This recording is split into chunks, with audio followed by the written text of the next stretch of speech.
وكان عنده الأمل العودة من الجنوب بالنقاط الكاملة في مباراة نفط ميسان ومباراة الميناء، لكن اصطد بنفط ميسان في اللحظات الأخيرة تعادل، والميناء تقدم الآن على أربيل، ويحاول أربيل الآن العودة لأجواء المباراة. حميد علي مر بالمهارة داخل منطقة الجزاء على عبد الزهرة، يحضر يلعب رجل اليسار، مسلم ثاني،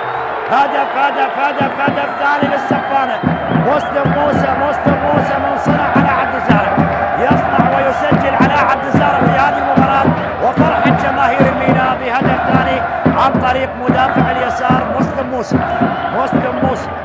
يسجل أول ثاني أهداف الميناء من خلال هذا اللقاء، بعد ما كانت الأفضلية لأربيل من خلال الدقائق الماضية والبداية للشوط الثاني، لكن الميناء لاحظ يستغل كل فرصة قريبة لمنطقة جزاء أربيل. لاحظ كيف هياها اللاعب على عبد الزهرة لمسلم موسى اللي لم ينتظر طويلا ويسدد بقوة على يمين حارس المرمى دولوفان مهدي، ويسجل ثاني الأهداف للميناء.